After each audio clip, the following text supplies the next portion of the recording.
Man, that highway. It's not even a highway. It's just a street. Oh. For some reason, I thought you lived on like an on-ramp or something. Like a highway on-ramp where Teslas are going into ludicrous mode. Close enough, I guess. In practice. Okay.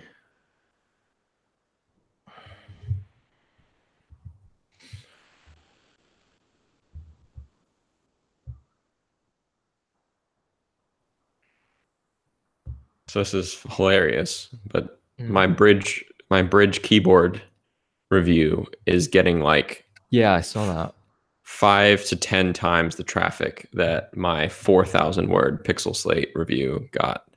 Yeah. That's Google roulette for you.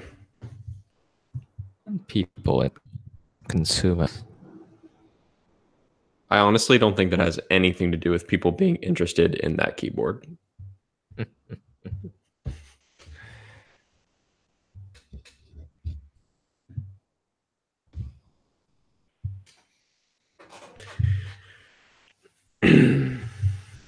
All right. I'm actually going to bring the show notes up on my Pixel Slate. With or without keyboard? We can get into this in a minute, but with keyboard, definitely. Which? As of right now, I'm working on a desk, so the Pixel Slate, the Google keyboard is better, I think.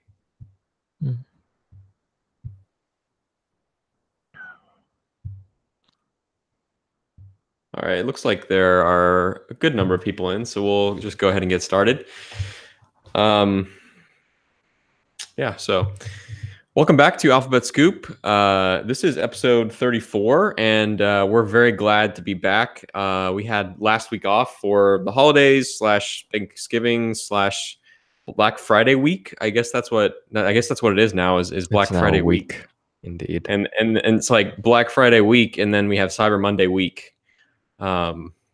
So yeah, I mean, we really enjoyed our time off, and really thank you for being patient with us as we took a day off so that we could come back and talk all about Pixel Slate, and that's the big topic of the day.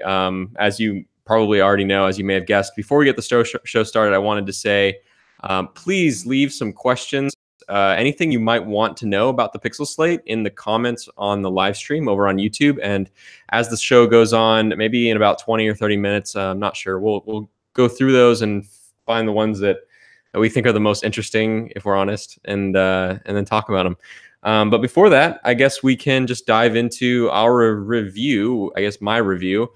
I don't know. It's hard to talk about this device. It's a very weird device, and not only is it a weird device, I think in relation to all of Microsoft and Apple's products, which are kind of the main competitors in this space, but also in relation to Google's products, and that's kind of how I started off my review, talking about how it's just kind of a weird.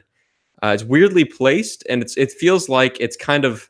It feels like it's kind of looking for a purpose, especially in comparison or side by side with last year's Pixelbook, which there's lots of things to talk about with that. But I guess first of all, we can just talk about how it's a Chrome OS device. It is a Chrome OS device, and for all intents and purposes, I think most people, and maybe you disagree with me on this, and I'll let you chime in here and give me your thoughts and maybe some of your questions you might have, but I think for most people, they're going to use this device the same way they would use a Pixelbook. Do you agree with that? Yes. Yeah, definitely. If they're the ones buying it, if they actively go out and buy it, they are the audience for a Pixelbook.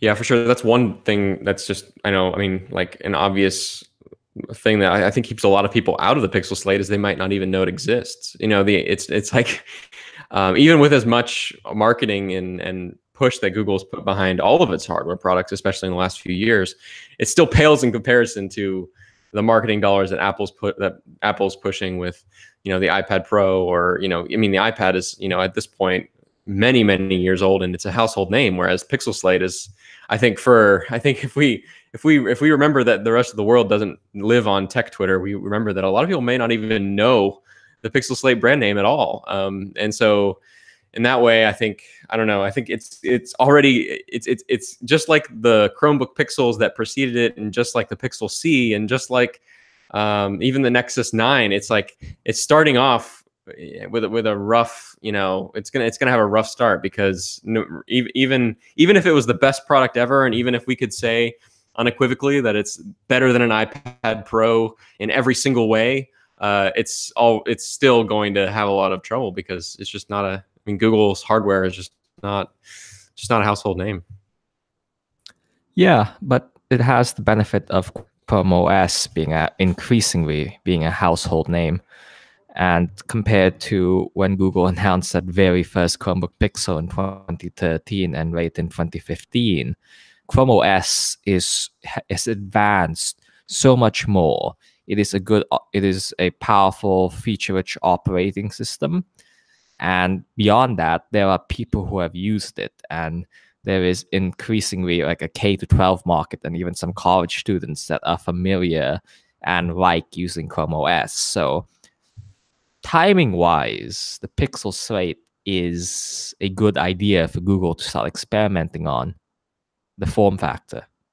Oh yeah, for sure. And I guess another thing to talk about is where is this device coming from? And obviously, Chromebooks have been wildly successful in education, as you mentioned. I mean, my wife actually works at an elementary school, and she talks about how every single kid has a Chromebook that has been assigned to them, and they live on that thing at this point, to the point where I think that kids at this point this is a sidebar conversation, but I think kids at this point are actually living on Chromebooks to a fault. She says that she has problems with keeping kids off of them whenever she's trying to work with them, because they're too stuck playing Roblox or whatever game they're playing on their Chromebooks in school. So it's great to have technology in education, but it's just a matter of using it in a productive and helpful way. And I guess that's one thing is I get that even for me, I'm pretty young, and so I had experience using Chromebooks in my high school experience. Towards the end, I guess, was when Chromebooks started to become more ubiquitous. And so, yeah, I am part of the generation that knows. I'm part of a very small subset of the population that actually knows what Chrome OS is, or at least has used it in my daily life. I think anyone who's under the age of 25, 27 can probably say that at some point in their school career, they had to use a Chromebook. And so, yeah, the Pixel, you're right. Absolutely. The Pixel Slate does have that going for it. And you're also right to say that it does have, it's so much more ready. It's so much more ready to be a productivity machine than it was even a year ago. And I guess the bigger things that have changed since last year are more like the UI things, and making things one, align with Material Theme more, and to be more touch friendly. Even a lot of these updates for tap targets and making things touch friendly have come out in the last couple months. So it's definitely getting there, but it feels like this is I don't know. It just feels like a very early product. It's like kind of how I felt a little bit with the first Pixel phone. It's like this is an interesting idea, and it would be great to see it go far. But at that point, it was kind of like just the very first glimpse at something. Where now today, since the Google Pixel launched, now the phone is just so much more than it was at that point. So yeah, I mean, what are your questions? Because you haven't had a chance to use the Pixel Slate outside of the October 9th event, right? Mm-hmm. Again, my interest from the beginning for this tablet was as a content consumption device. I do have a Pixelbook here, and I do use it alongside a MacBook. But when I first got the Pixelbook, I did the touchscreen. Because of the touchscreen, I tried to use it as that content consumption device, as a tablet with the keyboard folded back. I I tried to see if I could do it, but the first stumbling block for me was the idea of having a keyboard on the back and not being able to properly lay it on most surfaces because of that keyboard. So that's the first thing. So I guess my question would be, have you tried to not do work on it? Have you tried to find an iPad-like experience with it, and are there any good ones? Yeah, so I think part of my, you probably, anyone who read my review probably was able to tell, but I definitely have leaned toward using this so far as a productivity machine, very much so. And my conclusion of the review was you should too, basically, and that this thing is not really a great value for those who are looking for a consumption device. However, I did, I installed Netflix, I have installed Spotify, I've installed. The major content consumption apps just to check them out, see how they work, and they work well. I mean, it's like they do what they are supposed to do. It's not like any, I don't know. My phone's going off. Sorry. There's nothing special about it. It's just like using. I mean, it's identical actually to the experience software wise as using a Pixelbook for those things. I kind of see where you're coming from with the whole keyboard on the back thing. I guess that could be a little bit of a deal breaker for some people. But for me, I don't know. I just, first of all, I think that the device is pretty big to use as a content consumption device. Well, I mean, I guess that's kind of a double-edged sword because it is big, and so in that regard, it's like, really nice to watch really big, watch movies in really big widescreen or whatever, compared to trying to watch on a phablet, a Pixel 3 XL or an iPad Mini or something like that. But on the other hand, it's a big, heavy device. It's as big or bigger than the biggest iPad Pro. So it's a little bit, to me, it feels a little bit unwieldy to use for that use case. I mean, I don't know. Oh, what'd you say? It's an overkill. Well, at $1,000, it is an overkill with that Core i5 chip. But anything lower, do you think that? But let's just take me for example. If I want to use it as something that I can, I don't know, use in the evenings, get away from work, is that a thing there? And more broadly, since you've also used the cheaper Acer Chromebook tablet, is Chrome OS on a tablet a good tablet experience? Well, I'll just preface this by saying I'm not a tablet person. I actually, if I'm honest, I haven't anymore. Right? Yeah, like I haven't. The two tablets I've owned in like the last 4 years are like the Acer Chromebook Tab 10, which I reviewed earlier this year, and this one.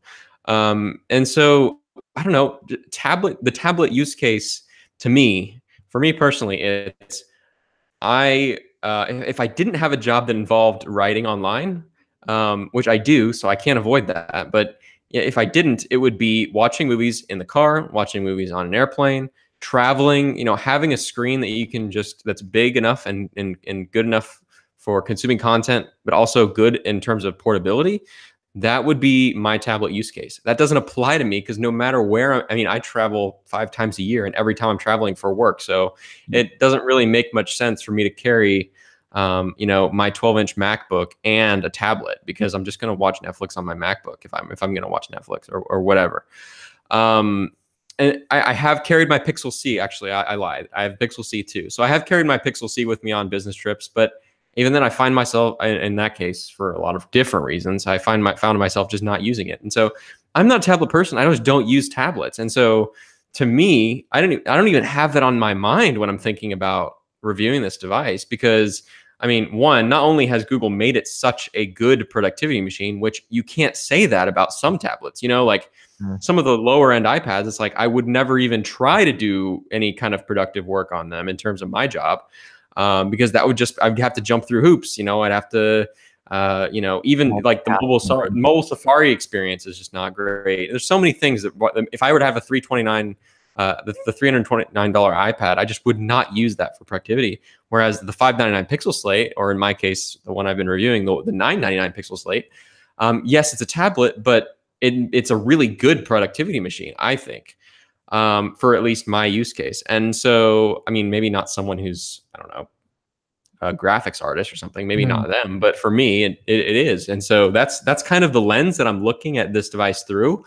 And from that lens, you know, I mean, I guess that's where that's how I'm judging the device, and that's how I'm deciding whether or not it's a good purchase for most people, because I would think that a lot of people are out there who might be looking for this kind of device. I don't know. What do you think is Google's angling? Let's do it at a what percentage is it? Is it 50-50 productivity and work, or what split do you think in the advertising we've seen so far at what they announced at the event and how they presented it to us? Do you think Google wants this to be a work device or a play device predominantly? I don't know. I think it's like 50-50, and it's like, I don't know, like this, the headline of my review is that this is like the B to the A/B test of the Pixelbook, which, yeah, it's humorous, but like, if you think about the way they marketed the Pixelbook too, it's like they didn't really know how to market it. It seemed like they marketed the Pixelbook for entertainment and for content consumption, as well as being primarily a productivity device. And this feels like it's like, I think, to me, I mean, maybe I'm wrong, and maybe I'll walk this back, but to me, it seems like the Pixelbook was marketed as like a 60-40 productivity machine, and this is marketed as like a 60-40 consumption machine. At least that's how it seems to me. If you look on the, you know, on the Pixelbook Google Store page, they're primarily showing off, you know, productivity apps, but there's games thrown there, Asphalt Urban 8 or whatever, and, you know, I mean, that's, for some reason, Asphalt Urban is like a game that just shows up in every marketing. I don't know what it is. I guess it's just the go-to racing game. And then on the Pixel Slate, you know, side of things, it's like I guess they're pushing the screen more, and that was one thing we noticed whenever we had our chat with the team, was that they really wanted to emphasize how nice this display is and how nice it is to watch 4K YouTube videos on and Netflix and stuff like that.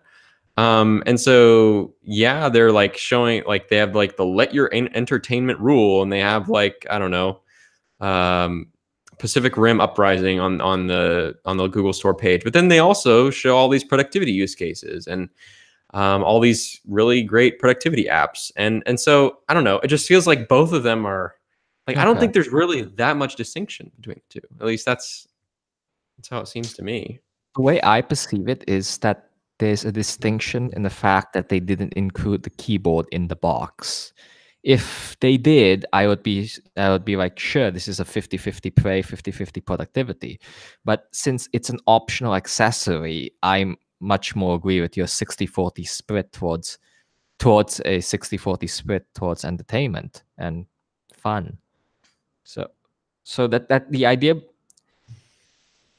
if a device is really for work, the primary method of that, the keyboard, which everybody still prefers and uses, should not be an optional and expensive accessory at that. Yeah, and I guess, I mean, that kind of, I don't know, what's one of the things that maybe kind of hurts the Pixel Slate is that it doesn't excel at being a tablet the way the iPad does. You know, like, for instance, the entire Apple Pencil experience is crazy expensive, but it's way better than the Pixel Pen experience. Yes. The app ecosystem is way better on iOS for touch and tablet optimized applications. I mean, they have a full-fledged Photoshop coming to iPad Pro if it's not already there. And that's the kind of thing that's just like, that doesn't exist on this side, and those kinds of things basically don't exist on this side of things, because even apps that were designed and built to be used with the Pixelbook's pen, there's only like 10 of them, or like 15 of them. I don't know. It's like a very small number in comparison to the breadth of the Play Store, whereas the iPad is just a really great tablet. And so if Chrome OS was more mature in terms of being touch friendly, and I guess one other thing that people have talked about in reviews, I didn't have this experience as much, but a lot of people have been talking about how the touch The touch UI is still not very performant, like lots of little stutters and lags. I haven't really seen that much, but honestly, I haven't used it much because I've used the thing primarily as a docked Chromebook. So, I How mean, many there's Android just apps do you use? Because I'd like to think that the bugginess is on the is because of Android rather than web apps. yeah, I didn't use that many. I mean, I actually mentioned this in my review, is that a lot of I honestly am not taking advantage of Android apps as well as Google might want me to because a lot of them have web Yes, counterparts. I mean, Facebook Spotify. Messenger, Facebook Messenger, I have installed on my phone because Facebook Messenger on the mobile web basically doesn't exist, or is clunky and terrible to use. On a Pixel Slate, Messenger on the web is really great to use in a Chrome Yes. browser.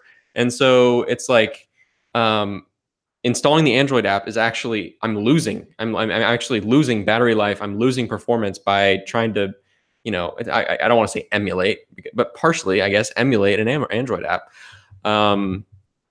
And so I honestly not really using. I mean, my big ones are like Spotify, Slack, Facebook Messenger, um, um, like Google Home app, for instance. I mean, I manage all my Nest stuff on Nest.com. There's not a Google Home web portal thing yet, but like those four examples are like, the Spotify web client is better to use on Pixel Slate if you're using the keyboard at least.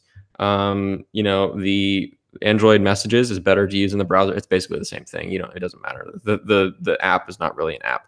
And then the third one is Facebook Messenger. So like in my case, those are like my big three or whatever. And so I don't know. I'm just not really using Android apps that much. Twitter.com. Twitter's an app that I use on my Android phone all the time, and I would rather use it on the web on my Chromebook than use the windowed Android app. So what I'm hearing a lot of is that when Google first added Android apps to Chrome OS, and then a few years later they announced Chrome OS coming to tablets, many people, I think myself included, thought that this was Google's prey to get back into tablets, which is, I think, a sizable enough market that they don't want Apple and the iPad to run away with it completely. There should be some competition. And I guess I'm starting to question whether Google wants Chromebook tablets to be Chrome OS tablets to be consumery in any way, or whether they just see it as an extension of this Chromebooks and productivity. Because if you think about it, Google cannot just make a Chrome OS tablet that is optimized for content consumption, because it would be the advertising message would be sort of confusing. Can you buy a 200 Chrome OS tablet and expect a good productivity experience on it? There's no way for Google to properly differentiate and train customers on that, and they'll just be shooting themselves in the foot. So at the base level, they need to make every Chrome OS tablet a good productivity, and that adds costs. That adds some cost, chips wise, design wise. They can never truly optimize Chrome OS for just like a touch input, because at the end of the day, they still also need to do good productivity. Yeah, I mean, the crutch with Android on tablets was that the developers never cared and they never built apps for tablets. That was always the thing that made, I mean, it's kind of a positive feedback loop. If you don't have developers, Balmer, developers. If you don't have developers actually working on apps, it makes the tablet experience bad. And if the tablet experience is bad, people won't buy your tablet. If people don't buy your tablet, developers have no monetary incentive to build apps for a tablet. And so it's like you have to find a way to get into a positive feedback loop of these products selling, and then developers realizing that, oh, this is a good place to invest, and building for them, and then that will make the ecosystem better, and so on and so on. And that was the problem with Android tablets, or one of the biggest problems with Android tablets, was they just didn't have the developers didn't have the incentive to actually build really good apps. And so it seems like Google has like tried to pull strings with little developers here and there, like Autodesk Sketchbook or whatever, to like get them to use the Pixelbook pen features, or optimize for the Pixelbook pen, optimize for the Pixel Slate. And those developers have, but the problem remains. I'll just use Spotify as an example. Spotify is like the most popular music streaming service. And if you install it on your Pixel Slate without the keyboard attached, so if you install on your Pixel Slate, you have no keyboard attached, and you open it up, you get, I'll show you. Well, actually, I won't show you because the people listening to the podcast won't understand. I'll describe it. You get 90% blank space, like a solid 90%. Like it's just black space. There's nothing. It's because the app has not been built for a large display. And so the problem with Android tablets that apps weren't optimized is still the same problem today. It's just on a different operating system. And so what that unfortunately leads to is you can use these apps windowed if you have a keyboard attached and use it as a Chromebook, or you can just use it as a Chromebook, in which case using Android apps doesn't really make that much sense, because most of the ones you would be using in tablet mode have better alternatives in the browser and are better to use in browser with a mouse and keyboard. And so I guess it's like, old problems haven't gone away. And nothing they have done with the Pixel Slate or the premise of Chromebook on tablets is encouraging to developers to optimize their apps. And in a way, I think the best possible outcome for Google here is for all these companies to make killer web apps. Like Spotify on the web is great. Messenger on the web is great. So I think if they want to have some success with Chrome OS tablets, I think what they're hedging on is the web and Chrome becoming a good enough experience for them that developers will put more work and value into just creating a very good web experience. And that might take a while, but it could be their only solution for Google in the face of very good iPad apps. Thankfully, alongside trying to get Android apps running on tablets. Well, I guess, okay, one thing that I haven't mentioned is games, which is a whole other use case, which I don't play games on phones and I don't really play games on tablets. And so I actually haven't really done that on this. I installed one game and played it for like 2 seconds and never used it again. So like that's one case where some people might actually like the tablet aspect of this, but and those games, I know there are some games that are actually built to work well on larger screens. That's one thing, but I forgot where I was going with that. What's up? I tried to play recently. I tried to install a first-person shooter on the Pixelbook, and it was so hard to hold it without the keyboard on the back interrupting, or if I just held the screen in like a weird tent-like angle, I felt like I was going to break the screen. It's not a good experience playing games on a 10-inch tablet, unoptimized games on a 10-inch tablet.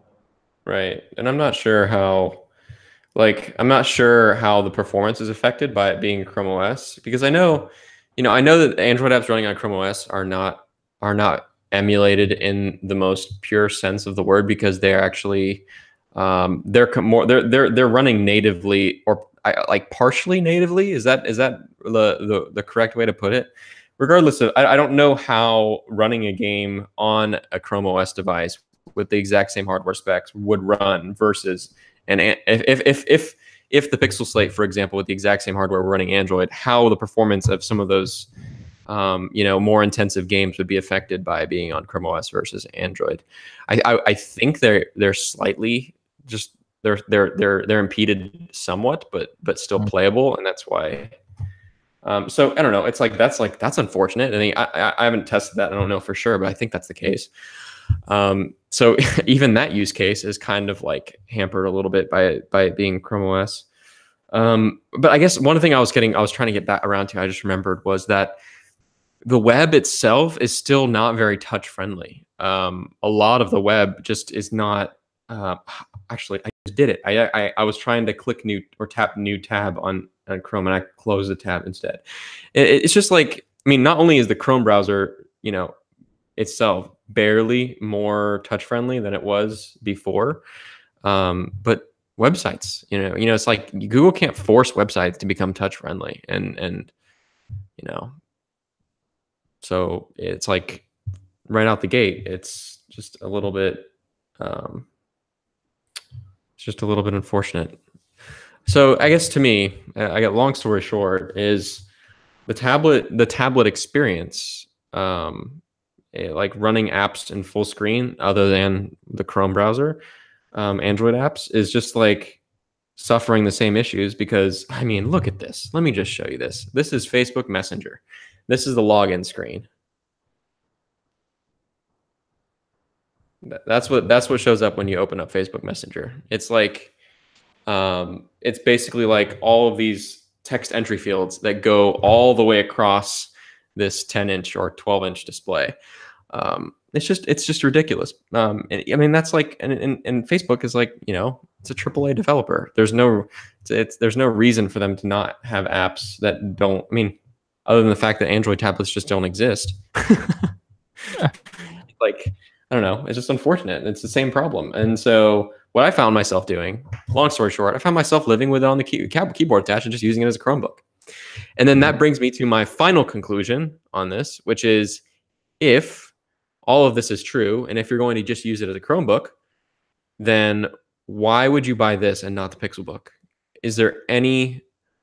Okay, what are the benefits of spending the extra money and getting this over the Pixelbook? And the answers are better display, slightly larger display, better speakers, 2 front firing speakers, fingerprint sensor, and a second camera on the back. And that's it.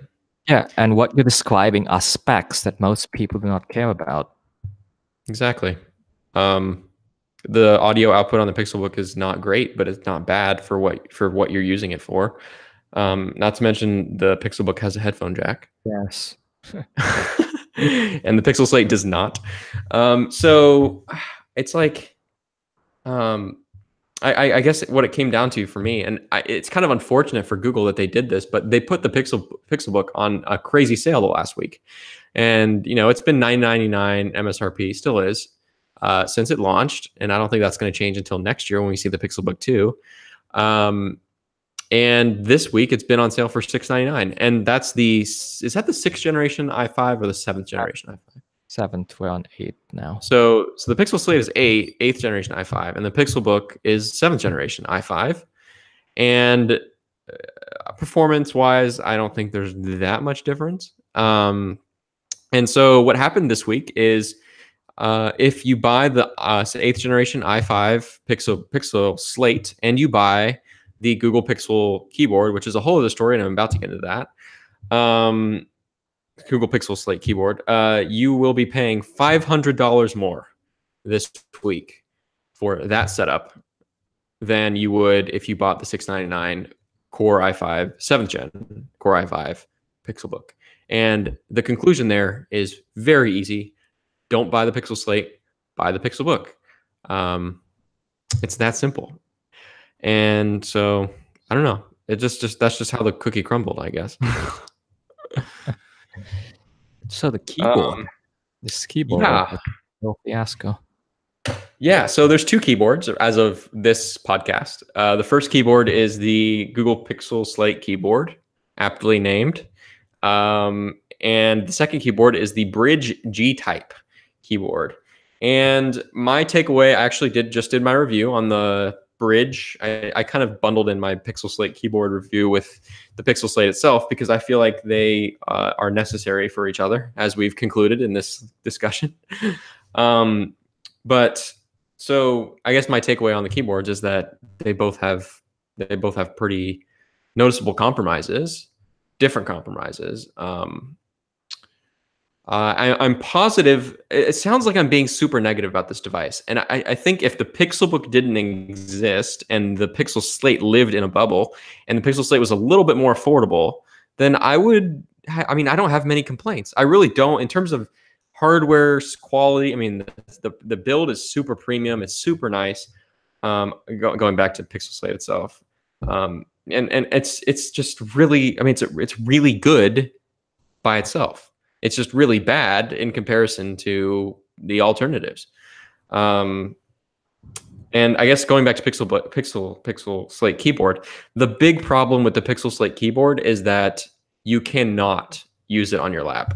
I'll show you why, and I'll describe why for those that are listening.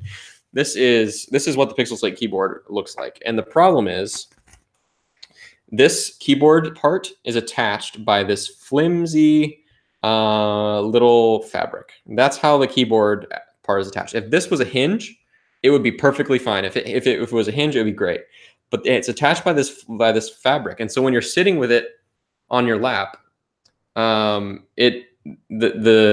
fabric kind of goes this way or that way, and so there's no rigidity to it. And the tablet part, the slate part, is super heavy, and so it just falls over. Either falls over this way or falls over this way, and so it's just an ergonomic nightmare.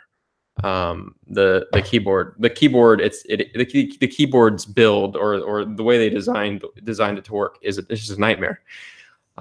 So immediately, I mean, that basically ruins it for this accessory for me, because if we've ruled out using this as a constant consumption device, we're going to use it primarily as a productivity Chromebook. It needs to be able to work like a laptop, and I need to be able to sit with it on my lap. So, yeah, that's the Slate keyboard. And does it feel to you to be what? How much is it? $199? Yeah, it's $200. Do you feel like this is a $200 accessory? Can you? If it didn't have the ergonomic issues, then yes, because I have to say that the typing experience on it is as good or better than the Pixelbook, and the Pixelbook is widely regarded as, and I agree, one of the best typing or one of the best keyboards out there right now. They really did learn a lot from the Pixelbook, and the typing experience on like actually typing the keys themselves feel wonderful. Like I think I enjoy typing on this more than a MacBook easily. It's smooth as butter. I guess that's the best way to put it. And the move to rounded keys is also a win, because I've been typing on rounded keys with my Logitech for a while, and it really does help with accuracy and speed. I think, in my opinion, it has a little bit of a learning curve, but after about a month, I'm way faster on round keys than I am on square. And then the trackpad itself is, it's a diving board trackpad, so it's like old style MacBook where it's like you have to press on this side. You can't press on the top because it's not force touch. So it's like it's a mechanical trackpad, which is unfortunate for $200, but it is what it is, and it feels premium. It feels nice quality. I like the feel of using the keyboard. I like the feel of using the keyboard if it's on a desk. I hate using the keyboard if it's anywhere but on a flat surface. So yeah. Yeah. Again, like as I said earlier, if this were included, I would definitely. Most people would probably ignore the issue of it being flapping around on your lap, but it is not. You have to shell out for this. Where in a universe where any Bluetooth keyboard will work with this. Absolutely. And actually, one of my favorite things to do with it, I'll throw this in here, and I'll actually put a link in the Alphabet Scoop post after this for you to check this out if you want this keyboard. But this is the Logitech K780 keyboard, and it has this dock on the top for phones and laptops and stuff. And I have really enjoyed just setting the Pixel Slate on it and just using that to dock. And then also, I just have like an MX Master mouse, and just, I haven't had any of the problems with Bluetooth that some of the people have been talking about, some of the reviewers have been talking about with the Pixel Slate. So it's wonderful for me, using it as a productivity machine. And if you want to pick it up and walk in the living room, or to like take it around as a tablet, then the keyboard and the mouse stay in your office, or stay on the desk. Now the other thing this week that we took a look at, I forgot to talk about this, is the Bridge keyboard. This is the G-Type, which is, in my review, I basically talked about how it solves all the problems that the Pixel Slate keyboard has, and then introduces other new ones that are fun. So the Pixel Slate keyboard is awesome. It's like an excellent keyboard in terms of the actual typing and trackpad experience, in my opinion. And the G-Type is the opposite. The G-Type is perfect and wonderful from an ergonomic perspective. You basically just dock your Pixel Slate on it. You just take your Pixel Slate, you slide it into the little hinges. It works exactly like the bridge keyboards for iPad. And you know, it just docks like a laptop, and it immediately turns your Pixel Slate into a Pixelbook, basically for an extra $160. So it's $40 cheaper than the Pixel Slate keyboard, and it is way better from an ergonomic perspective. You don't have any problems with the tablet wobbling back and forth when you're trying to use it on your lap, and it's also just worse in terms of typing. It's just not. I mean, it's basically like using any other cheap Bluetooth keyboard that you would find on Amazon for 20 or 40, 30 bucks. So that's that. What should we do? Should we look at some questions that people had? Definitely. All right. Let's see. Someone says, my intent with the Slate would be to replace my Pixelbook, which I absolutely enjoy and use as my daily device. This is Stephen Orr. He's got a good name. I'm curious as to the performance difference between each of the versions being offered. So I have used the i5 Pixelbook and I've used the i5 Pixel Slate. From a performance perspective, obviously they're different generations. So I think the Pixel Slate is ever so slightly ahead in raw performance, and I think the benchmarks would show that too.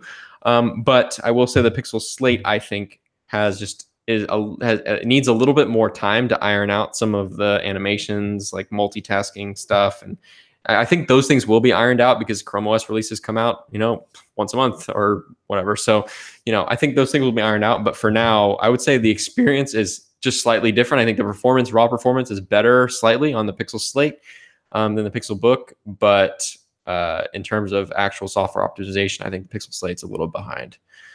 Because the Pixelbook's been out for a year now, and it's been slowly getting better. Also, I'm very curious why Steven wants to update his Pixelbook already. I'd be very interested into hearing that reason. A year old, it should still be a solid experience, and it has several more years of Chrome OS support. So I'm very curious on potential upgraders to the Slate from the book. So do chime in. Yeah, for sure. I can't really think. I mean, as I mentioned, the only things are like fingerprint sensor and like, you know, I guess the ability to detach and use it as a tablet.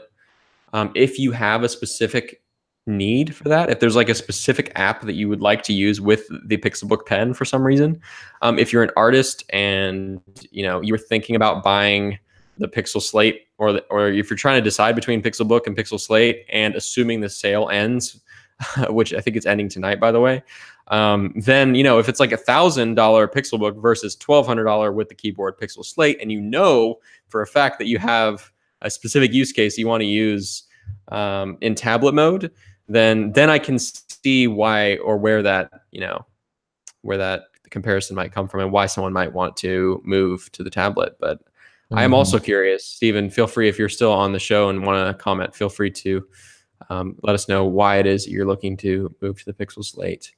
David Belinsky says, I love the Pixelbook. Is the pen working better on the Slate? The answer is it works exactly the same. I have the pen right here. It's exactly the same pen. It is just blue instead of white.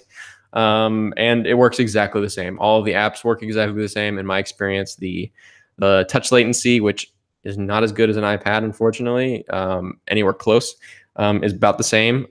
You know, it's not as, you know, I don't know. It's basically the same thing. So that's that. Let's see.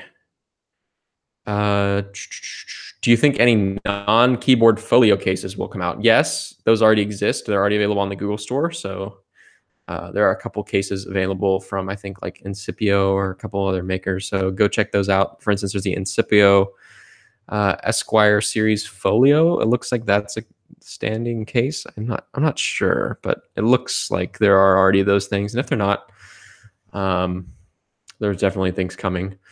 Someone asks, will we see a Pixelbook 2? almost certainly. This time next year, most likely. Yeah, that's probably going to happen. In which case it will get even more confusing in what to recommend and what not to recommend.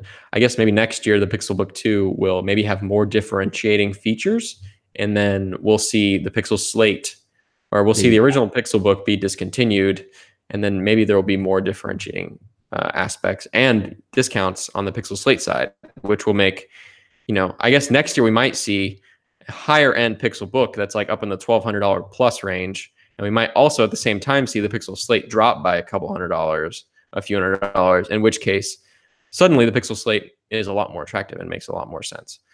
But then again, the original Pixelbook it'll still exist. You just might not be able to buy it from Google anymore, and you still be able to buy it pretty cheap. So that argument probably won't be going away.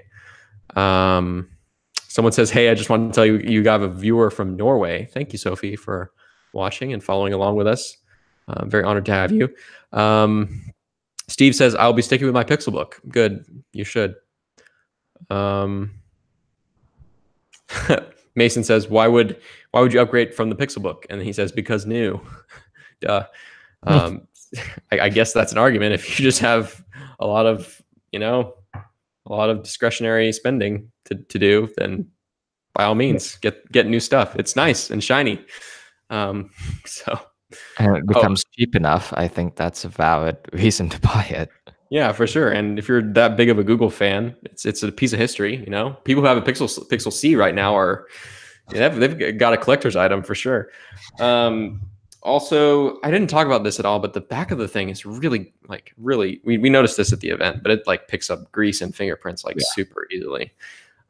So yes, it's shiny on the front. On the back, it's matte and very fingerprinty. Anything else we should talk about with this before we move on? I can't think of. I'm sure we're gonna end the show and think about some important topics that we didn't really touch on, but I think we pretty much have it covered. More than anything, probably in 6 months, this is worth a re-review when definitely the performance is smoothed out. Maybe there's a discount in 6 months. Who knows? It'll be interesting to take another look at this product. Yeah, for sure. And obviously Chrome OS is always evolving. And so I'm sure we'll see the experience on the tablet side get better. And maybe, Google will be able to convince more and more developers to update their apps. It would be nice if we had to, how we do articles every single time an app is updated with material theme. It would be nice to do an update article every time an app is optimized for Pixel Slate. So the dream. All right, well, that closes out our Pixel Slate section in the Q&A. If you have any further questions, feel free to drop a comment over on 9to5google.com at the Alphabet Scoop article, and we'll be sure to get to you. Sorry if we missed you. Also, this week we had Project Fi, or I guess now that's Google Fi. Google Fi, yes. Let's talk about them a little bit.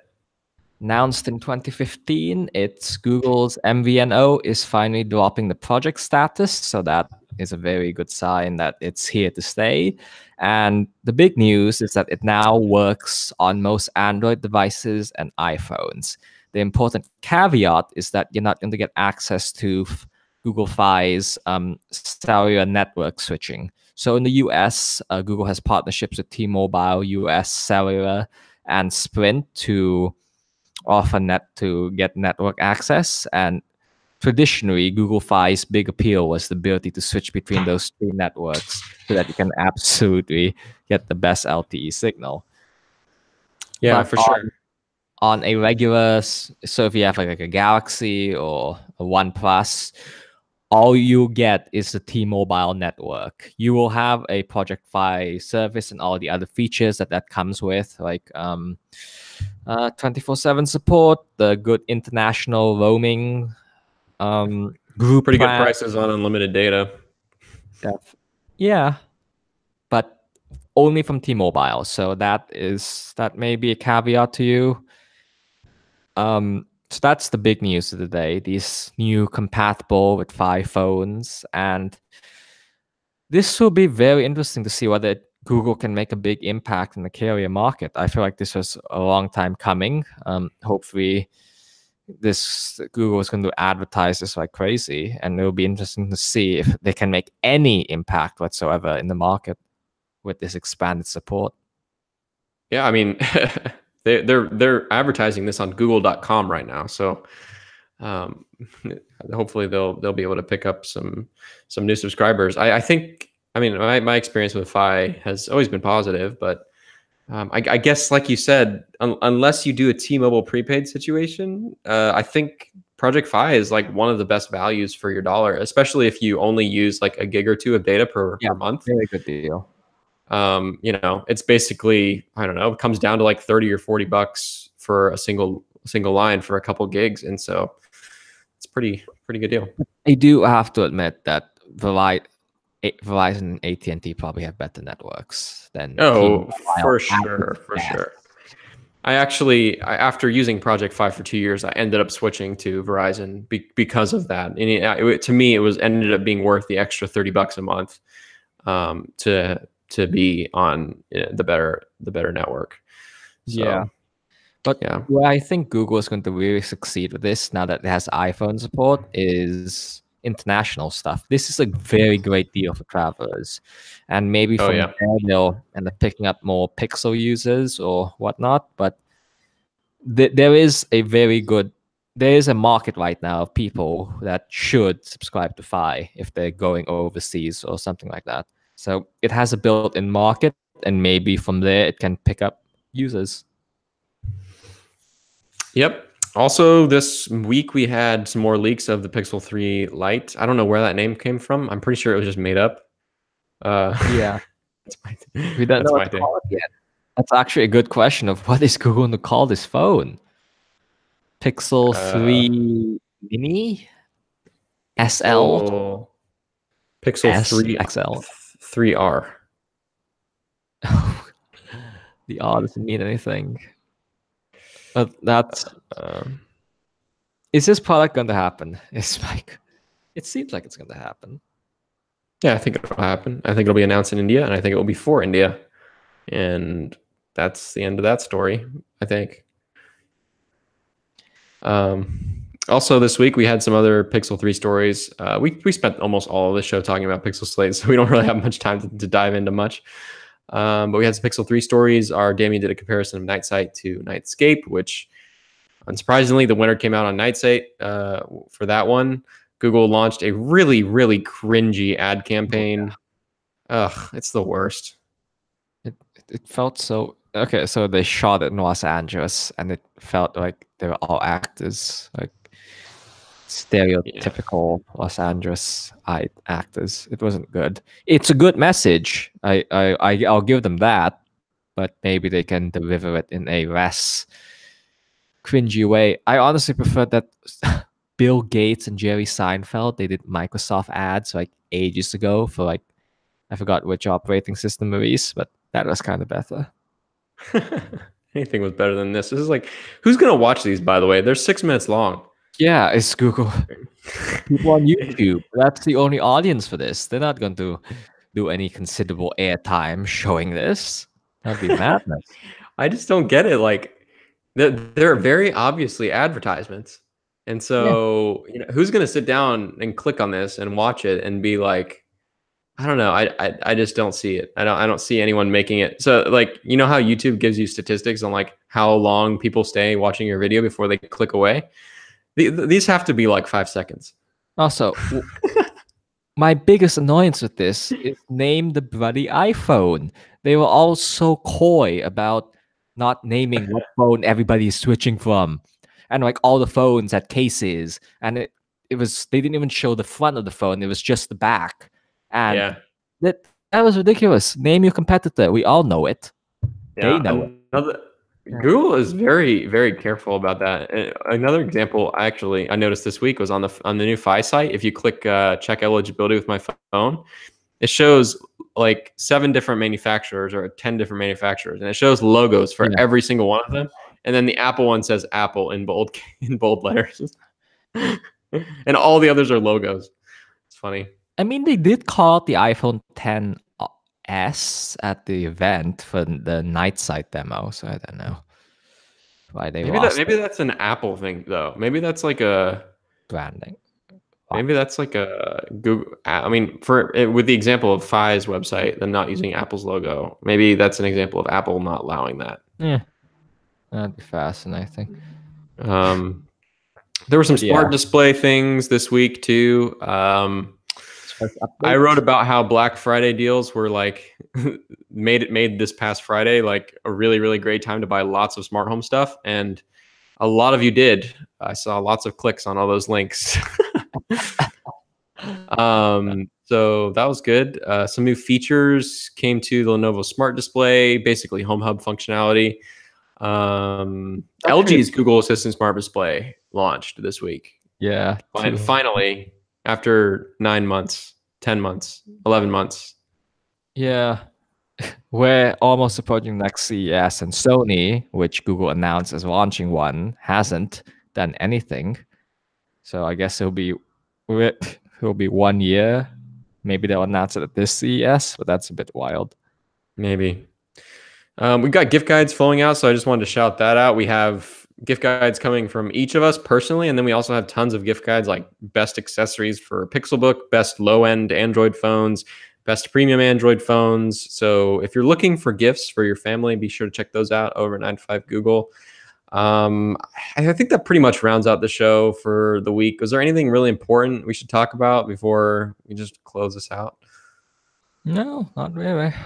Pretty slow week. It's getting slower and slower since October 9th, basically.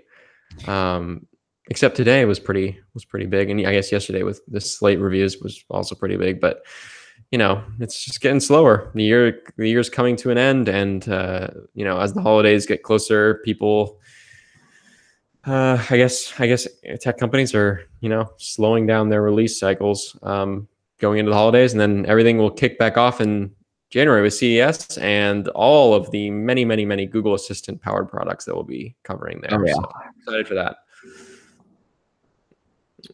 So yeah, in the meantime, head over to 9to5google.com, check out all those gift guides. And we'll be back here next week. Not sure what we're going to talk about because I'm not sure what's going to happen in the news between now and then. But until then, you can tune into Alphabet Scoop here every week. We record this podcast every Wednesday and publish every Thursday morning. You can find us on all your favorite podcasting platforms, such as iTunes and Apple Podcasts, Pocket Casts, Google Podcasts, Google Play, and you can also listen directly over at 9to5google.com. Thanks for tuning in. As always, thanks to Abner for joining me as always. And we'll see you next week. Bye. Bye.